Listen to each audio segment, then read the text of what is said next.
Hey y'all, my name is Leslie, and okay, I have a confession to make. I know we don't know each other that well, but we about to just go with me. Okay, so back when I was in first grade, my class would go out to PE, and I would have to stay back in the classroom because I had really terrible allergies.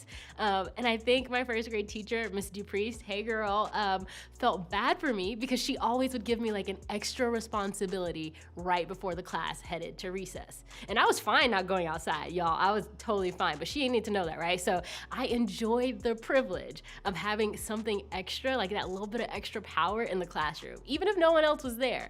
Most times she would like give me a stack of papers to pass back out. And so when I was sure that they were down the hall and out of sight and couldn't hear anything, little first grade me would proceed to hop up on her desk, turn off the lights, and I would spend that whole hour basically hopping from desk to desk to desk with my little grimy, dirty tennis shoes, passing out the papers. And no one knew I was doing this. Y'all, I would have been in so much trouble. Like if I would have gotten caught, it would have been over. But listen, if standing on the desk wasn't bad enough, I also maybe might have stolen a sip of Diet Coke on her desk every time I hopped onto her desk. Yeah, me, a kid. I was having soda at school, like it was already unheard of. But sneaking your teacher's drink and a diet drink at that, y'all, it doesn't get any more grown up than that.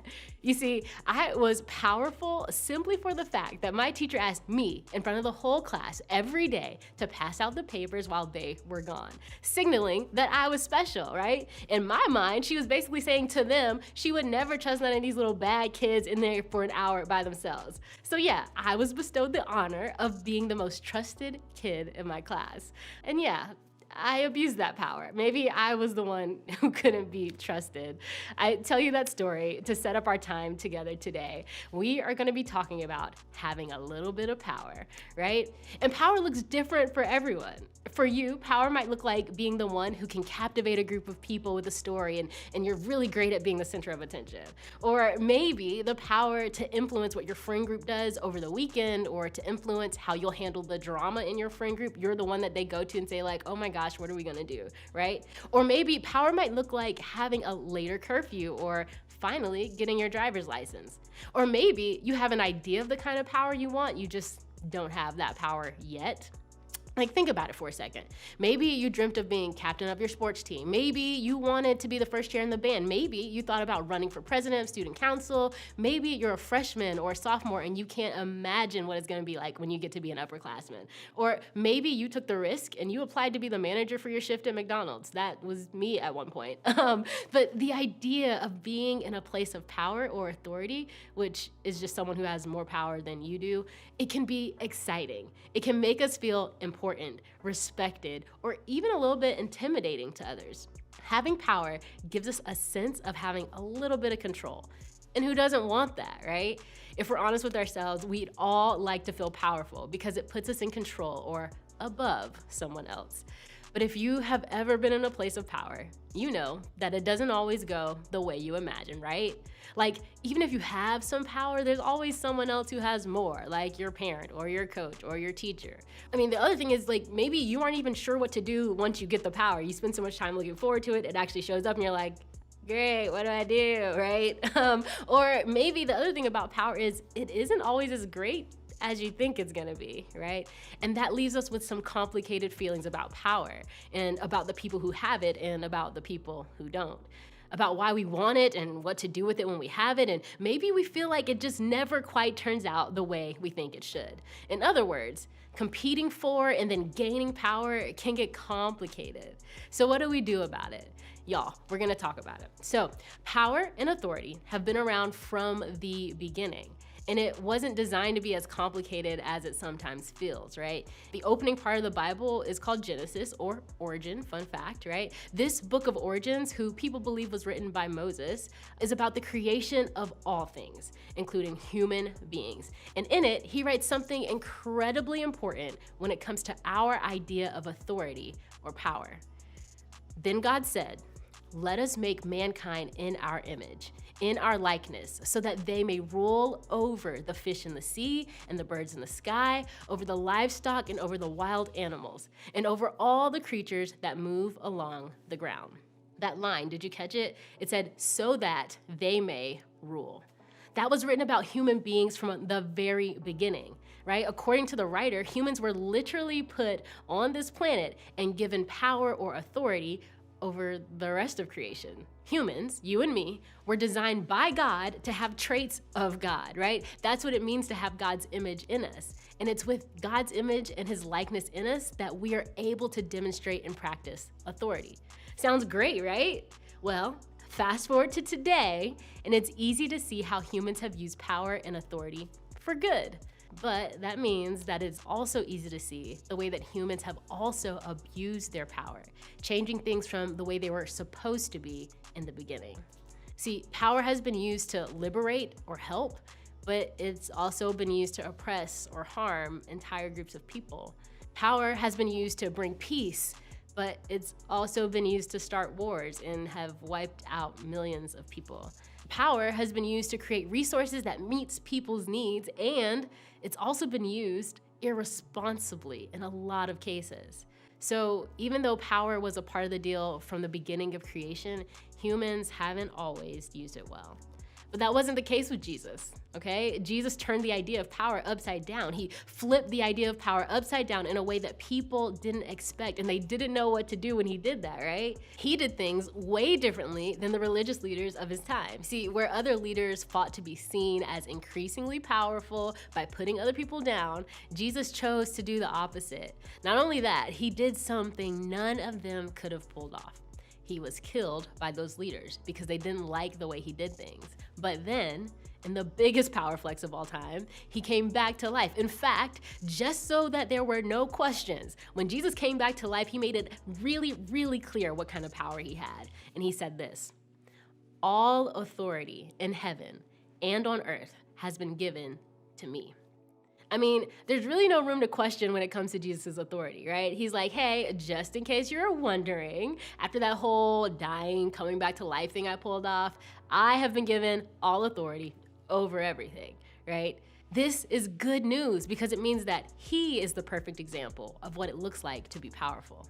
Jesus could have used his power to put down or oppress other people, but he used it to do things that people didn't expect, right? He set out to create an upside down kingdom where power was used in a way that God had planned it from the beginning. See, in a culture that was used to powerful people doing things and being a certain way, it was upside down that Jesus used his power to show that he honored and valued women, to prove that he wasn't okay with corrupt and evil systems, to heal people who were sick, to hang out with the outcasts of society, to forgive people who had wronged him, to include people that the most powerful people typically just ignored or abused or murdered. He never used his power to make others feel small, hurt, or oppressed. The way he used his power is an example of power being turned upside down. But also, it's the perfect picture of how to use power perfectly. No matter what your experience has been with people in authority, or whether you have or haven't handled power so well yourself, Jesus' example shows us how power is supposed to be used and what it's supposed to look like. He has all authority and he is in authority, and we can follow and model our lives after him when we've been given a little bit of power ourselves. He shows us what power and authority in an upside down kingdom can and should look like. So what does this mean for you and me as we go through life trying to get this power thing right, okay? Really, the place to start is by choosing to rethink the way we think about power and authority. Why? Because whether we're people who push back against authority in our lives or people who are looking for opportunities to gain more power and authority than we currently have, chances are we have seen or used power in a way that doesn't reflect the way that God intended for it to be used. So by rethinking it, we can choose to look to Jesus' example of authority in the way that God has always intended for power and authority to be used. If you're ready to take a new approach to the way you think about authority, here are a couple of ways to start. First, think about Jesus, Okay, before going after power or going against people who have power or authority over us, we should think about the things we just talked about that Jesus said and did. We should ask ourselves, what made Jesus a good authority figure and how did he use his power? Then we'll be better able to know what to do when we are given power of any kind. And we'll also know what kind of authority figures are worth following. So then once you've thought about Jesus's example, you can rethink the way you use the power you have, right? The chances are you have some kind of power or influence, right? Think about the ways that you can leverage your power for good. Maybe you can be the one to invite the loner kid at school into the conversation, right? Maybe you can use your influence to stop the joke when someone else is hurt by it. Maybe you can be the person who puts an end to gossip and shuts down rumors. Don't just talk about it in small group.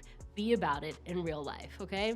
The next thing you can do is rethink about the authority figures in your life, right? Take some time to think about the coaches, the teachers, the parents, your small group leaders, your bosses, and whoever else may seem to have some kind of power in your life. Maybe you love the way they use their power, and maybe you don't. Either way, learn to look for the good. Look for the positive things in who they are and the ways they use the authority they have.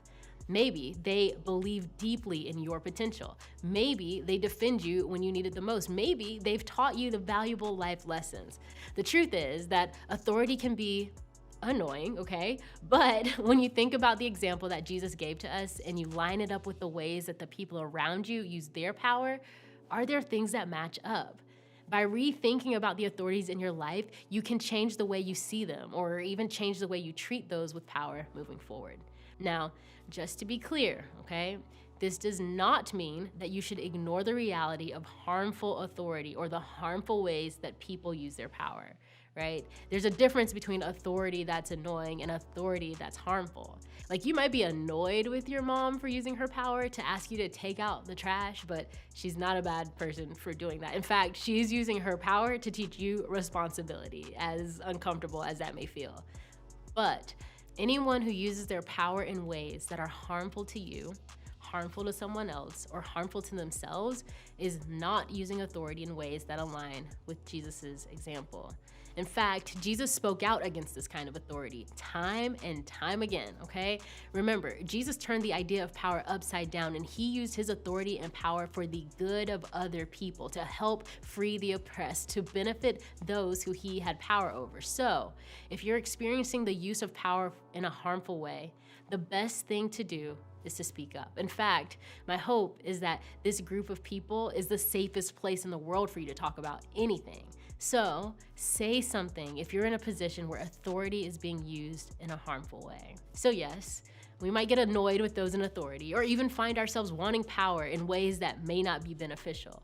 But we can be confident that in Jesus, we have the perfect example of the way power and authority were intended to be used. He used power in an upside down way. As we go about our day-to-day lives, and as we get older and find ourselves in positions of more and more power and more authority, we can choose to rethink the way we think about power and authority. And when we do, we may see our perspectives on people like our parents, guardians, bosses, coaches, teachers begin to change. When we look for the good in our teachers, we may find that class gets better. When we see our coaches in a positive light, we may find ourselves less tempted to talk back to them. When we see the ways our parents sacrifice for us, taking out the trash won't feel so annoying. The way you think about authority can actually change how you experience authority and how people in authority interact with you.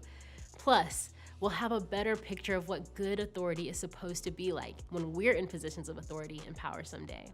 So why not start to rethink the way you think about authority and power today? As you head to small group today, think about your answer to this question. When you think about power, what's the first thing that comes to mind? Have a good week.